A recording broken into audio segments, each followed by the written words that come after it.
తమ సంస్థ ఉద్యోగి తప్పిదం వల్ల కైలాస మానస సరోవరం యాత్రకు వెళ్లలేకపోయిన యాత్రికులకు కోర్టు సమక్షంలో న్యాయం చేశామన్నారు గాయత్రి టూర్స్ అండ్ ట్రావెల్స్ నిర్వాహకులు భరత్ శర్మ. మేడ్చల్ జిల్లా మేడిపల్లిలోని ఉప్పల్కోట్ కాంప్లెక్స్ దగ్గర 20 మంది బాధితులకు డీడీలు అందజేశారు.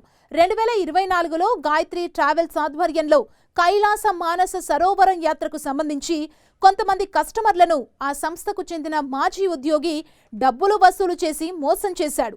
బాధితుల ఫిర్యాదుతో విషయం తెలుసుకున్న ట్రావెల్స్ నిర్వాహకుడు భరత్ శర్మ కోర్టు ద్వారా మోసపోయిన డబ్బులను రిఫండ్ చేశారు.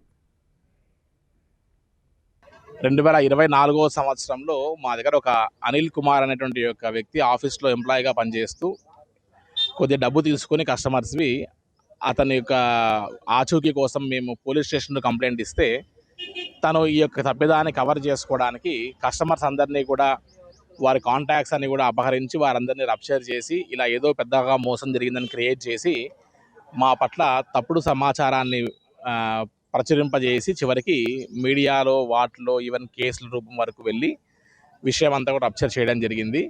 అండ్ 2025లో కైలాష్ యాత్ర అధికారికంగా చైనీస్ అథారిటీస్ ఓపెన్ చేశారు. ఓపెన్ చేయగానే సుమారుగా 826 మంది కైలాష్ యాత్రకి పంపించడం జరిగింది. తర్వాత ఒక 22 మంది వరకు కస్టమర్స్ కాస్త ఇంకా కైలాష్ యాత్రకి వెళ్లకుండా ఉన్న వాళ్ళు, వారికి ఆరోగ్య పరిస్థితి కుదరని వాళ్ళు ఉండేవారు.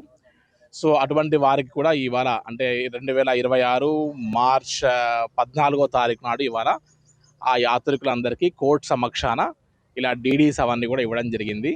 సో మా యొక్క ఆఫీసులో పనిచేసినటువంటి ఎంప్లాయీ చేసిన ఒక తప్పుకి నైతిక బాధ్యత వహిస్తూ గాయత్రి టూర్స్ అండ్ ట్రావెల్స్ తరపున ఈ యొక్క రిఫండ్స్ అని కూడా చేయడం జరిగింది.